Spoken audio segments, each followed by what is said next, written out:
नमस्कार, मैं चंद्रशेखर जोशी देवभूमि टुडे में आपका स्वागत है। 16 दिसंबर विजय दिवस से ठीक एक दिन पहले का ये दिन कड़ाके की सर्द। चंपावत का न्यूनतम तापमान 6 डिग्री सेल्सियस।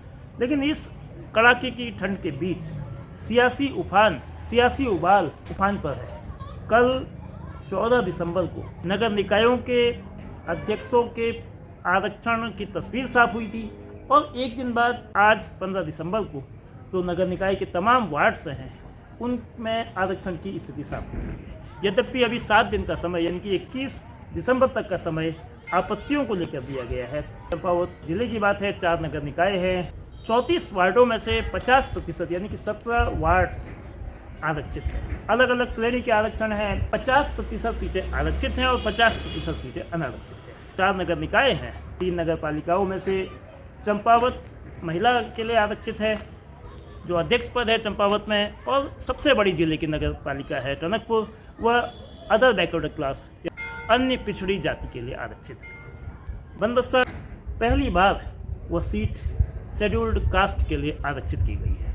केवल एक नगर निकाय लोहाघाट नगर पालिका, जहाँ पहली बार नगर पालिका का चुनाव होगा, वह सीट अनरिजर्व है कि आरक्षण की तस्वीर साफ होने के बाद सियासी हलचल कल से ही शुरू हो गई थी और आज जब नगर निकायों के वार्ड की तस्वीर सामने आई उसके बाद तेज़ी से राजनीतिक गहमागहमी इतवार होने के बावजूद उफान पर है। राजनीतिक दलों में क्या स्थितियां होंगी अगले कुछ दिनों में, ये तस्वीर में से धुंधलाहट दूर होगी। 32,000 मतदाता चंपावत जिले की चारों नगर निकायों में है, जबकि 2 लाख से अधिक वोटर इस जिले में हैं जो विधानसभा के चुनाव 2022 में हुए थे। 2,05,000 के आसपास मतदाता थे।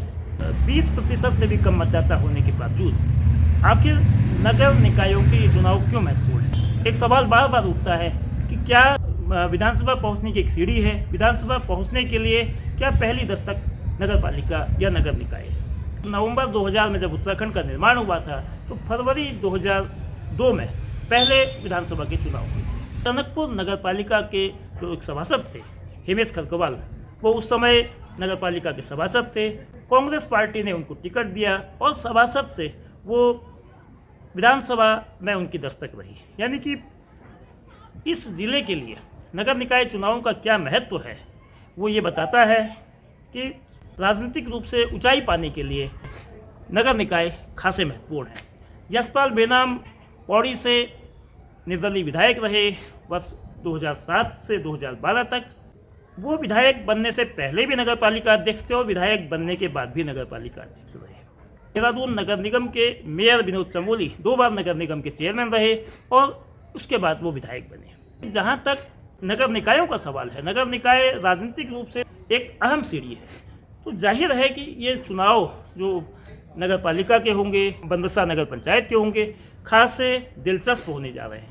इसमें गहमागहमी होगी। इस राजनीतिक लड़ाई में राजनीतिक लाइनें टूटने के आसार, टूटने के खतरे बहुत ज़्यादा हैं। खास तौर पे भारतीय जनता पार्टी, जिसका संगठन बहुत मजबूत है, जिसके पास संसाधनों की कोई कमी नहीं है, प्रत्याशियों की भरमार है और यही प्रत्याशियों की अधिकता उसके लिए आने वाले दिनों में नगर निकाय चुनाव में परेशानी पैदा कर सकती है कि कई लोग निर्दलीय रूप से चुनाव इस जिले में लड़ सकते हैं। अलबत्ता पार्टी के स्तर पर इन विद्रोही प्रत्याशियों से कैसे टैकल करना है उसको लेकर रणनीति बनाई जा रही है। मुख्यमंत्री पुष्कर सिंह धामी का निर्वाचन क्षेत्र वाला जिला होने की वजह से यहाँ के चुनाव होंगे निकाय के, उनका जो राजनीतिक महत्व है वो खासा दूरगामी होगा।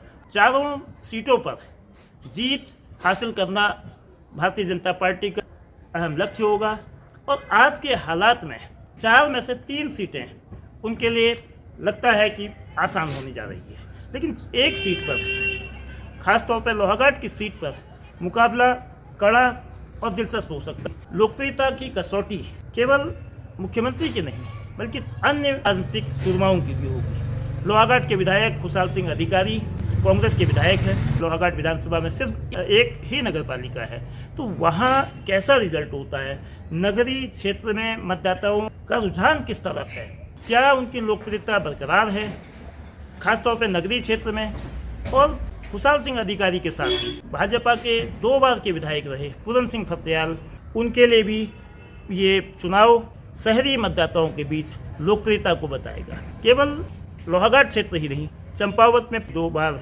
विधायक रहे हैं और खुद उनकी राजनीतिक शुरुआत हुई थी टनकपुर नगर पालिका के सभासद से हुई थी हिमेश खंडवाल।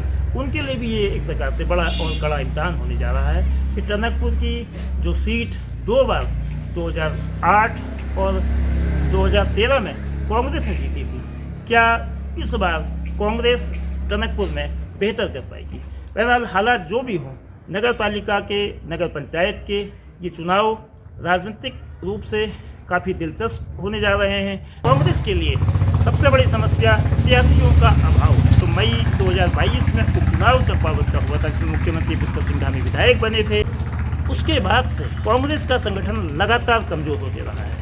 कांग्रेस के पास संसाधनों की कमी है, लचर संगठन कांग्रेस की बड़ी कमजोरी है। इन कारणों से कांग्रेस के पास आज की जो मौजूदा स्थिति है, प्रत्याशियों की कमी, कार्यकर्ताओं की कमी और जनता के बीच आधार के लिए उसको जूझना पड़ेगा। क्या कांग्रेस शहरी वोटों के ध्रुवीकरण के रूप में अपने पक्ष में होना पाती है या नहीं, ये चुनाव उसका भी इम्तहान होंगे। और भारतीय जनता पार्टी की लोकप्रियता बरकरार है, बची है या उसमें गिरावट आई है, इसका भी इम्तहान ये चुनाव कराएंगे।